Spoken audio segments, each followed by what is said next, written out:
So, your uncle. What's wrong with him? He's possessed.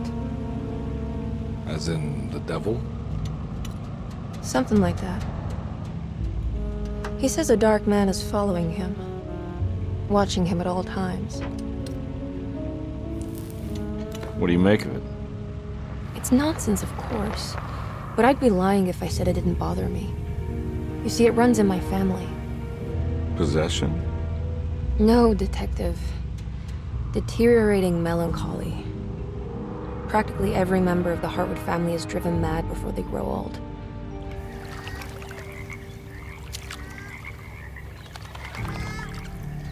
But Jeremy didn't kill himself. Is that why he's at your setup? Despite being convinced that he is truly possessed, he decided to put his last chips on Dr. Gray and his psychoanalysis, figuring he might stumble upon some cure.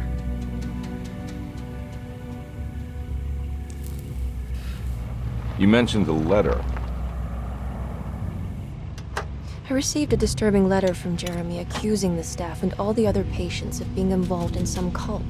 And now they are also out to get him. Could it be real? Or is it all just in his head? It's a story he tells himself, Mr. Carnby. Anything to avoid the truth. Which is? That we're all terribly insignificant. That people mean so very little to one another. That there is no one out to get Jeremy Hartwood because he isn't worth getting. Here we are.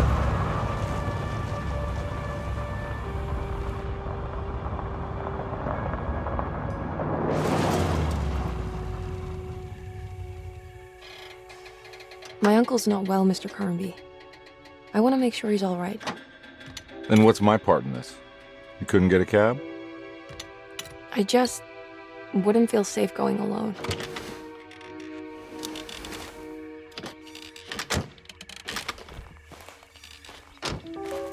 Did you bring a gun? Yeah. You think it'll actually come to that? No. But you might need to wave it around depending on how agreeable the staff will be. What exactly are we gonna do when we find Jeremy? I don't know. Let's just find him first.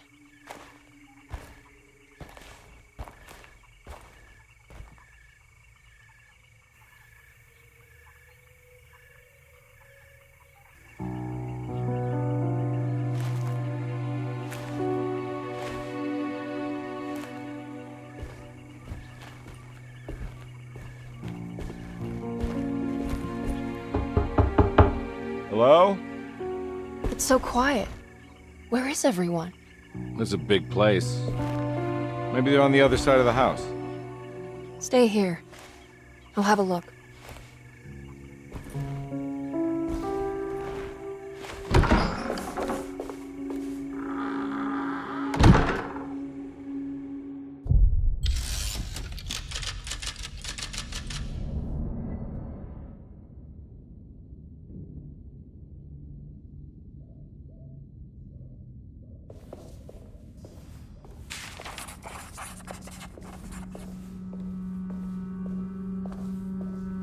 Hello and welcome to the developer commentary for Alone in the Dark. My name is Mikael Hedberg and I'm the creative director. You just watched the intro to our game and it contains a lot of things that you can see harkens back to original from 1992. This is sort of a common way for us to proceed. You will notice that going forward, while hearing more of this commentary, that we often start out with something that we found in the original. And then we put a little spin on it. And the most obvious one in the intro is the frog trying to cross the road. In the original, it just crosses the road and it narrowly escapes the car, but in our game, it gets caught by an alligator and eaten. That pretty much sums up how we treated the original.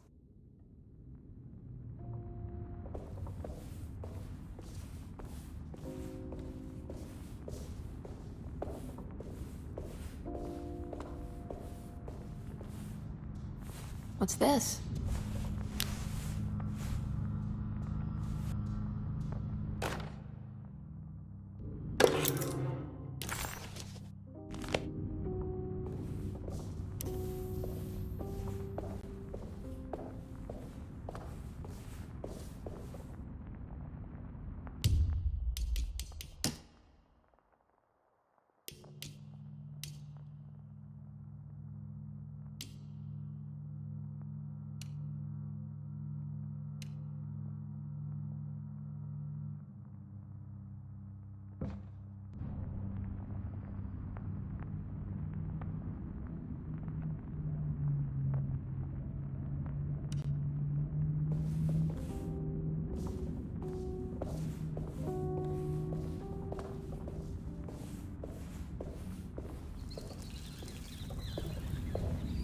so dark in here, I can't see anything.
Hello everyone, I'm Frederic Reynolds, the creator of the first Alone in the Dark in 1992, and I'm so delighted to see again Derceto, and especially in this new state.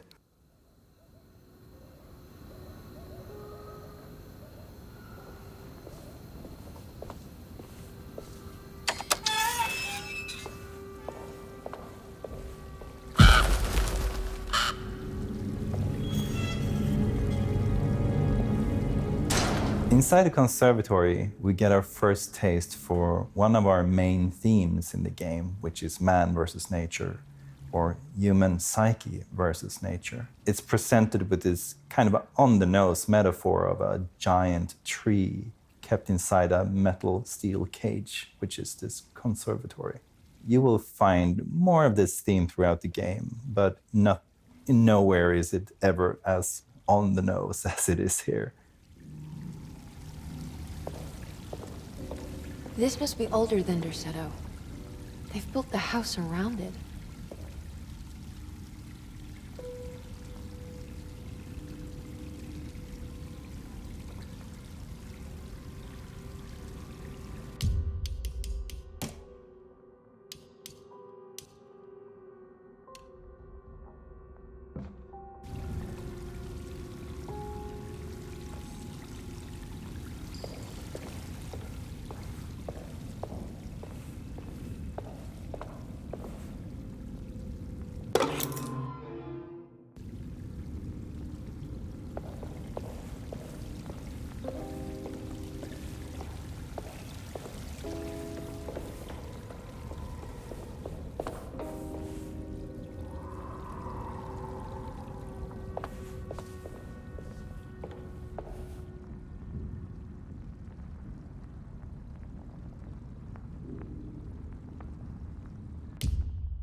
I'll just take this.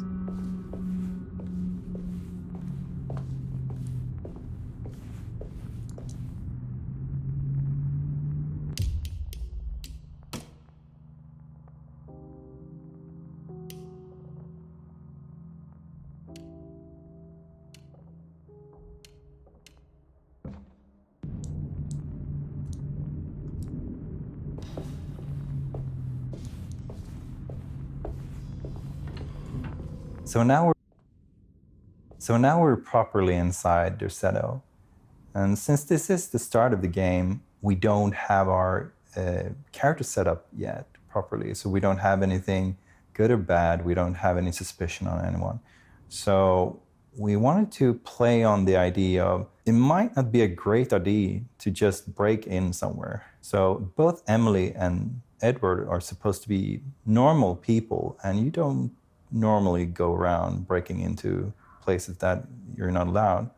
So here we try to keep a little bit of that tension and maybe keep the normality while exploring the start of Derceto.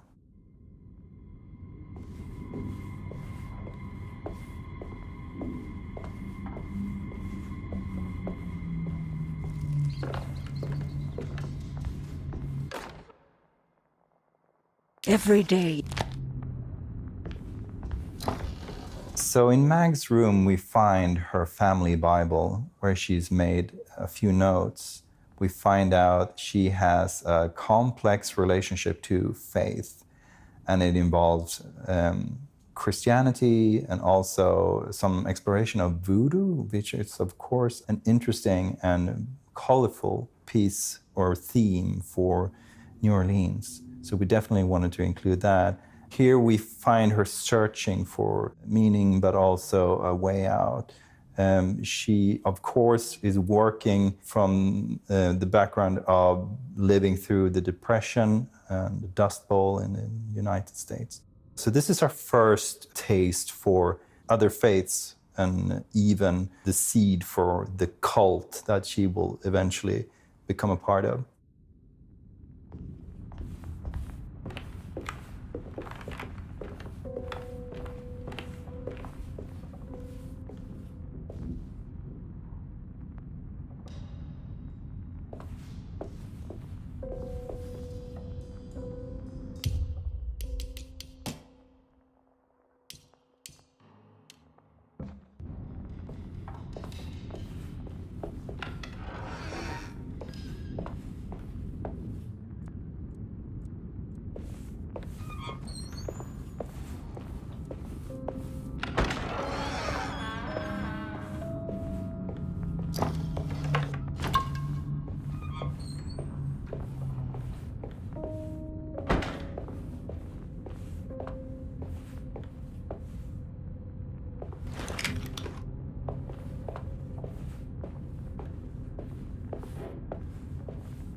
When the player first arrive at the Derceto, it's late sunset and the sun is setting.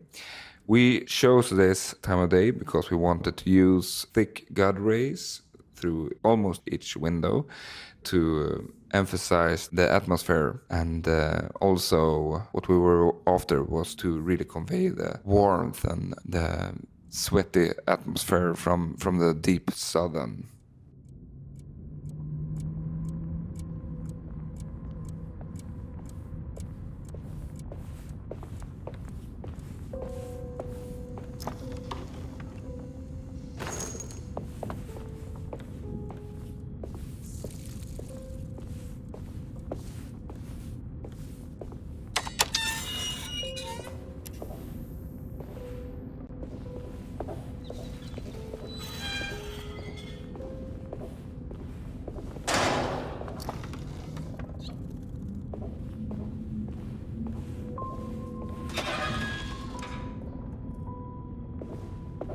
Oh, and there is some rats here just for the atmosphere. In the original game, when you see a 3D character in the game, it was meant for something. So I thought this one also could attack me. But yeah, that's good that it is only for the atmosphere. I need the key.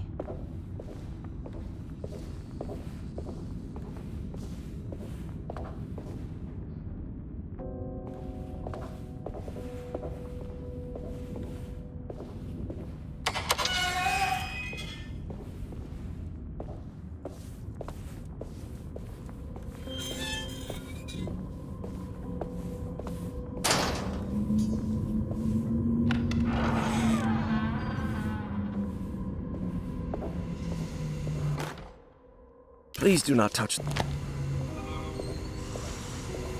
That doesn't. I like the fact that you start the game from the first floor, which seems so more natural than what I did for the first version, because as I wanted the player just get out of the house, I needed to set it in another location, so that's why we started from the attic.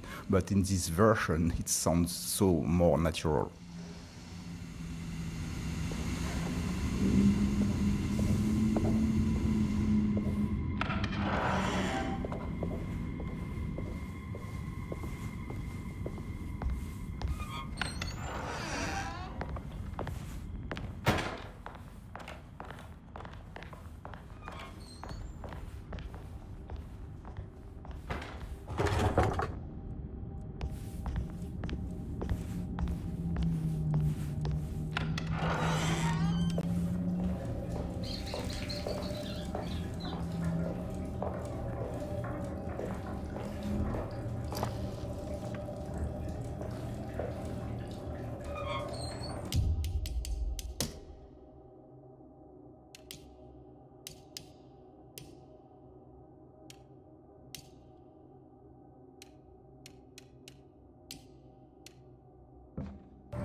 Sunday, June 22nd.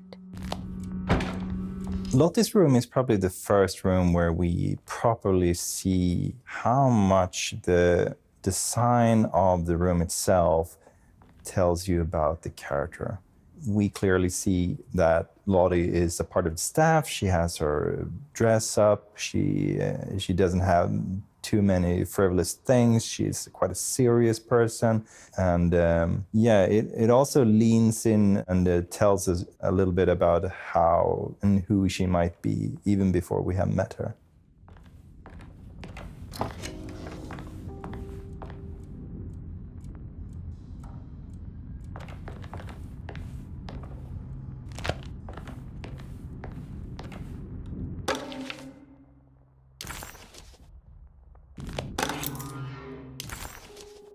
Ah, what's this?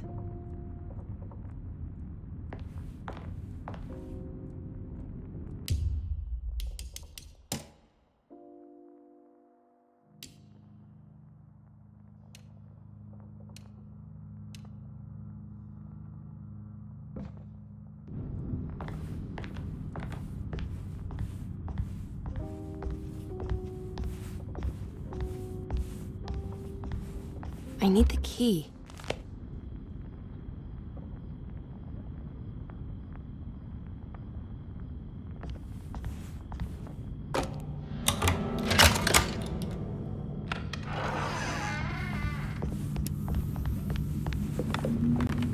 It's wet shut.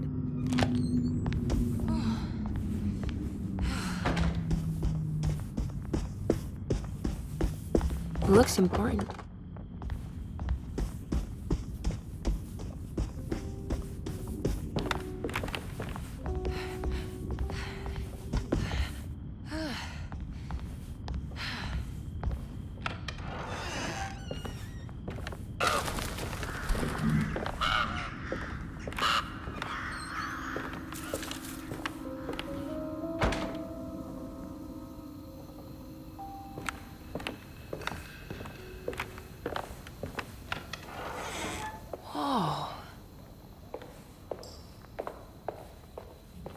I need the key.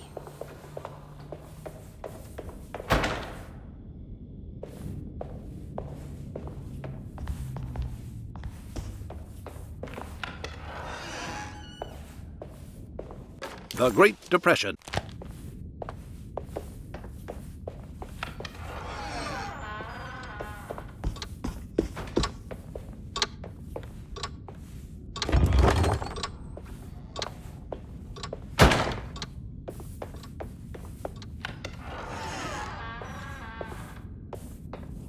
I need the key.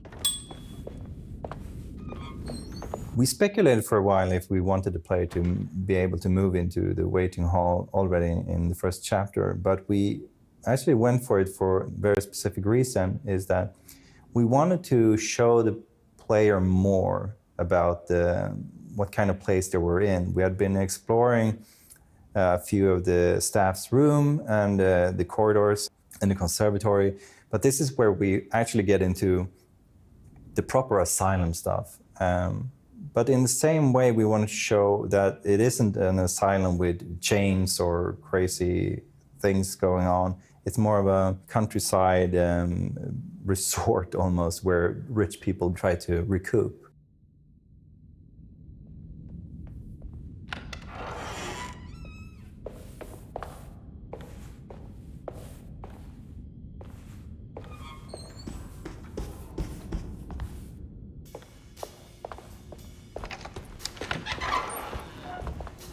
Wait, don't! Excuse me? Do you know where I can find Jeremy Hartwood? Of course not. McCarthy, what are you doing? I told you not to lose sight of the girl. Don't you worry, Mags. I'll find that little rascal. Who are you people? What are you doing here? I'm sorry about all this, but I'm looking for my uncle. His name is Jeremy Hartwood. What are you doing, child? You shouldn't be alone. Go find McCarthy. Who are you? Are you here for the Fay Dodo? Go upstairs now. My name is Emily Hartwood. I'm the niece of Jeremy Hartwood. This is Detective Carnby. The police? Why are you here?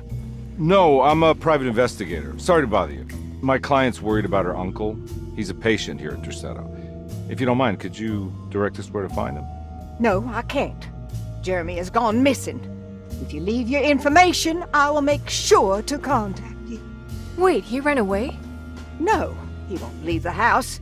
He's around here somewhere, and both of our orderlies are looking for him. That's unacceptable. Where's Dr. Gray? I want to speak with him immediately. Fine, I'll ask him. Wait here and don't touch anything.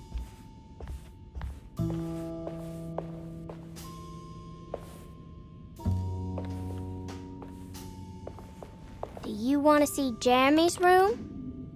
Can you show us? Follow me.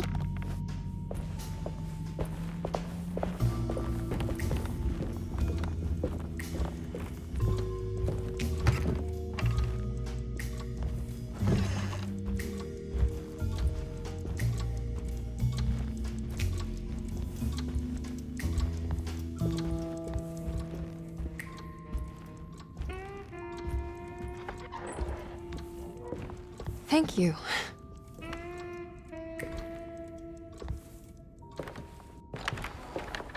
Strange kid. Let's look around, see what we can find.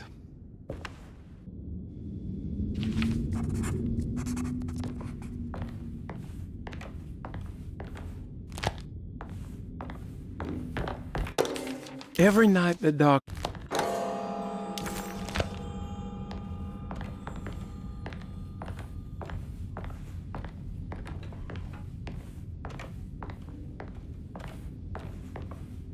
I found a commonplace book. What's that? A notebook with all kinds of stuff in it. Do you know a place called Tarawea? Never heard of it. Is it close? I've no idea. Just seems like it was a place Jeremy wanted to visit. Good to know.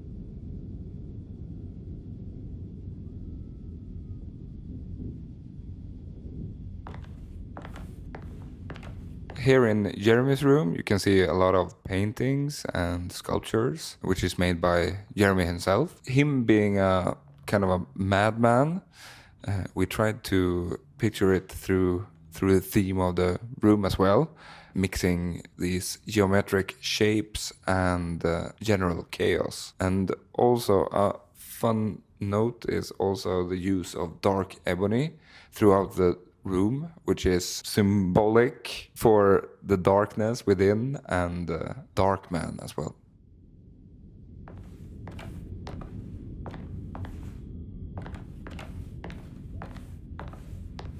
Here we are in Jeremy Hartwood's room, and it's interesting to note that in the original game, he was the catalyst for the whole story to happen. The idea that he commits suicide by hanging himself in the attic is why we're playing the original game. Again, for our version, we wanted to see what if he doesn't kill himself and how would that change things. And if you play the game, you understand that it changes it maybe a little bit more than you would have thought, but that's one of the main premises of how we approached this sort of love letter to the original.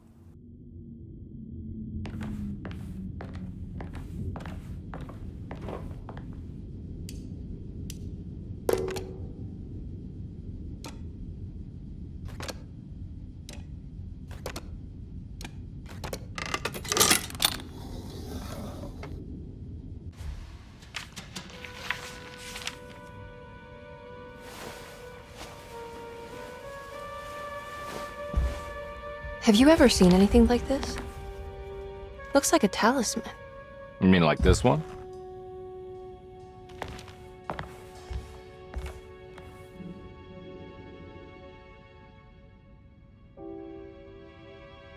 Can you find me a knife to cut the canvas?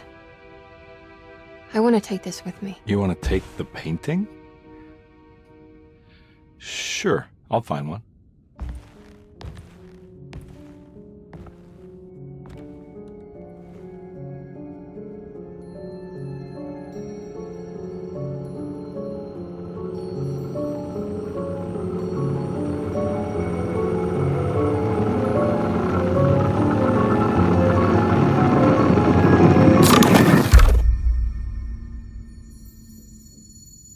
I found this tube as well. Should keep it safe for you. Do you want to carry it or should I? Miss Hartwood? Emily? I'll take it. Thank you. We're done here, right? I'm not sure. I don't know how to do any of this. Listen, I think we should talk to Dr. Gray. He must know something about what's going on around here. Okay. Let's do that.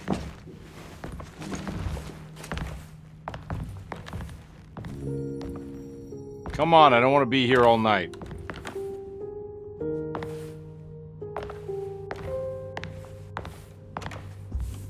Detective Carnby? Where did...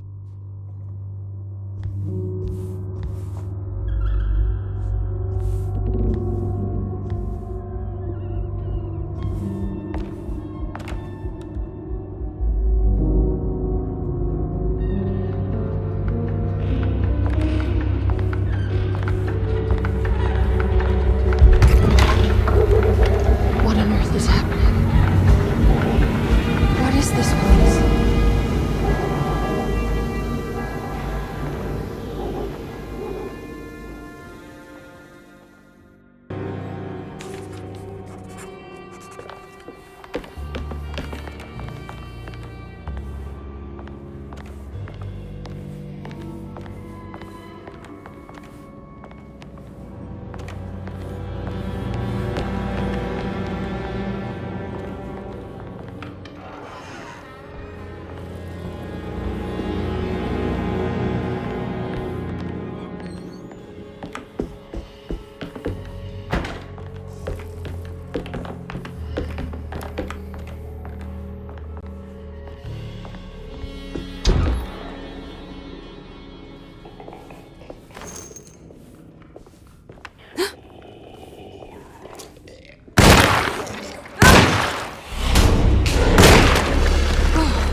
What the hell was that?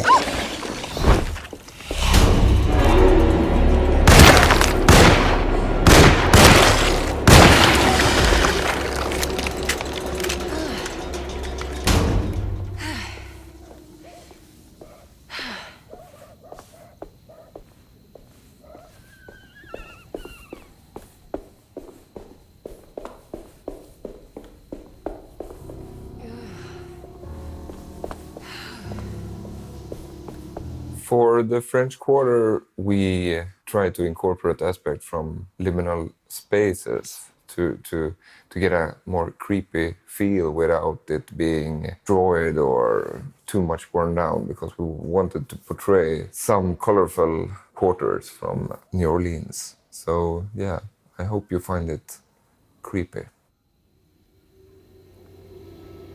This can't be.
Emily, is that you?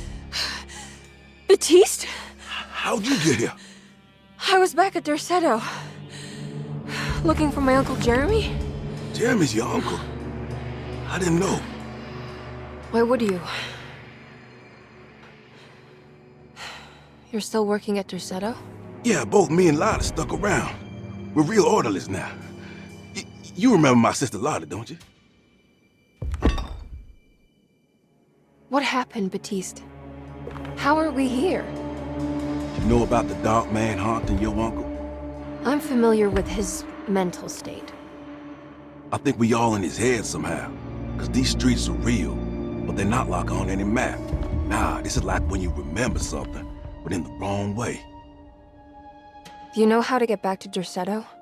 I'm not safe here. Truer words have yet been spoken, Mrs. Marcus. Don't call me that. It's Miss Emily Hartwood. There's no reason to call me anything else. I'm sorry, Miss Emily. I'm just trying to tell you like it is. This place ain't safe for no one. There's evil hiding in the dark. How do I get back? Only Jeremy knows how. He has this juju necklace guiding him. You mean this talisman? Mm-hmm. Just like it. He says it's been protecting him ever since he got it from Miss Jackson down the street. You know where it came from? Have you been there? I was there no more than 1 hour ago looking for Jeremy. Locked it up to keep the ghouls from getting inside. You can have the key if you want. Thank you. I'll take a look. Stay safe, miss.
I always wanted to incorporate more of voodoo culture because I think it's a really exciting element that's related to New Orleans and, of course, the Caribbean. And we see a little bit of that here. We find a courtyard decorated on the basis of voodoo temples. Mainly, the most recognizable part is the veve, this sort of pattern that they use. Yeah, I think it was an exciting element that I wish we could have worked even more with.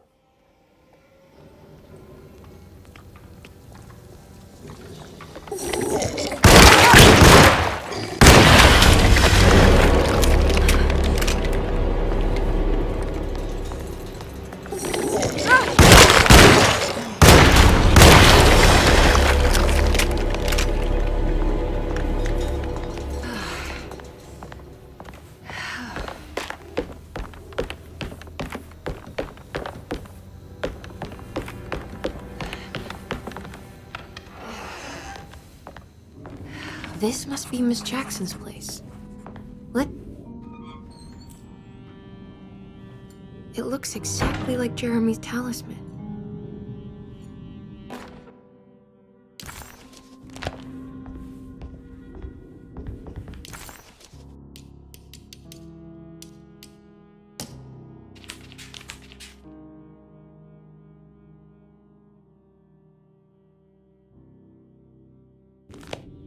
I think it's meant to hold the talisman.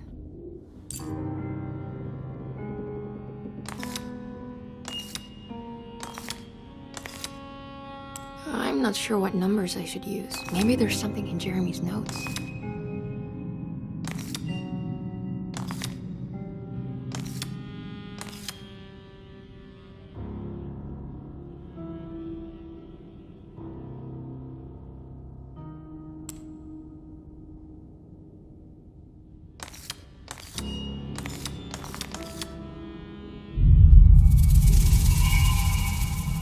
What's that picture in the glass?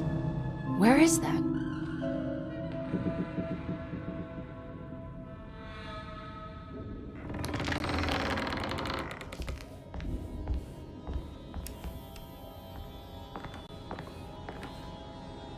Good to see you again, Miss Hartwood. Mrs. Thompson told me you were here. She also alerted me that you brought a detective with you. I'm very curious to hear what this is all about.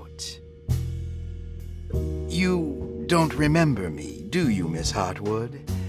We met at your family's house in the Garden District, when your uncle was about to be admitted under my care. No, I remember. Sorry.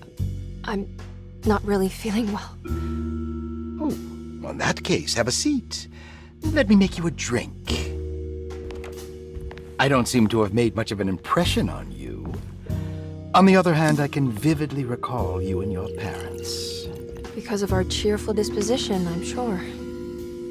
You are far too intelligent to think that. You come from a joyless family, Miss Hartwood. The only amusement I took from my visit was discovering that the young lady's drink was an old-fashioned. Very astute. Is that supposed to make you seem attentive or intelligent? Whatever you prefer. Are you ready to tell me why you are here, Miss Hartwood? And why you brought a detective? I received a letter from my uncle. He seemed certain that he was in danger here. If I find out you're treating him badly, I'll be taking him back with me to New Orleans. Really?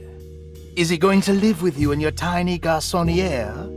That would be a spectacular way to ratify your spinsterhood. Because you are well aware that your father would never let him back in his house.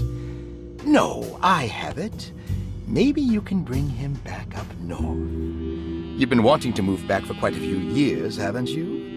You always preferred your mother's side of the family. Jeremy is free to leave with you. I won't object. However, there is one problem, as you might have learned. He is, in fact, missing. Do you know where he could have gone? No, I'm afraid I don't. I have my staff looking for him. I'm sure he will show up eventually, especially if he learns that you are here. He is quite fond of you. What can you tell me about his condition? I never heard a proper diagnosis. What is your medical opinion of him? Well, let me think. He is an anxious man, depressed, even. He suffers from a perceived lack of order in his inner and outer life. He constantly complains about events not presenting themselves according to their divine nature. And the Dark Man? Hard to tell if it was ever anything specific. Jeremy uses the Dark Man as a psychological scapegoat to avoid facing the truth that he is in any way at fault. You don't think there can be any truth to the Dark Man's supernatural existence?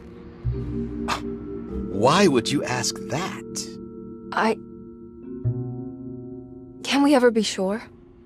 If the Dark Man is some sort of evil presence that is in possession of Jeremy, Well, I assure you, any evidence that you experience supporting that claim is purely delusional. Don't get caught up in mass hysteria, Miss Hartwood. You wouldn't want to take your uncle's place in this hospital, would you? I'll be leaving now, Doctor. I need to keep looking for my uncle. Do so, Miss Hartwood. I'll let you know if he shows up.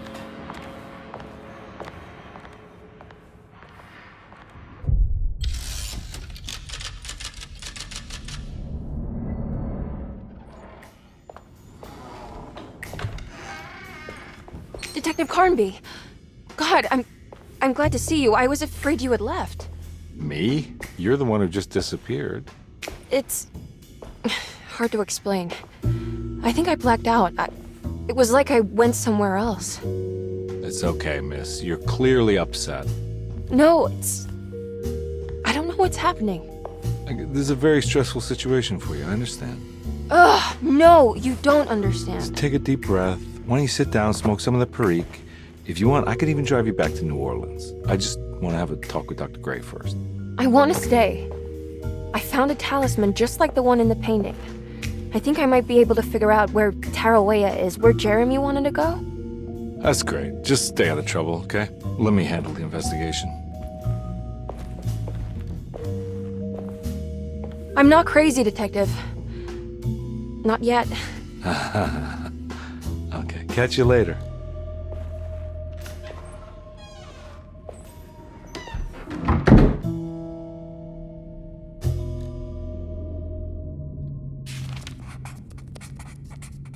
If a talisman like this can open up doors between the French Quarter and Derceto, then maybe Jeremy is hiding in some strange other world.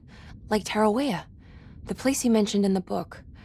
No matter where he is, it's clear that my search won't be limited to Derceto.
One of the most important clues you find in this room is the newspaper, which both talks about the era, which is, of course, the 1930s, the Depression, and we also learn about the place that we're in Louisiana, with talk of John's Eve and the voodoo and the cults.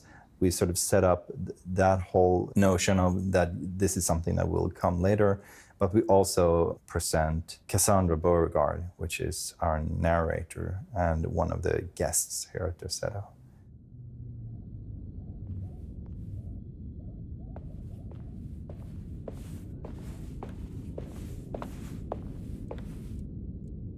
To help guide the player to see which key fits a lock, we try to incorporate some common design denominators on both the lock and the key.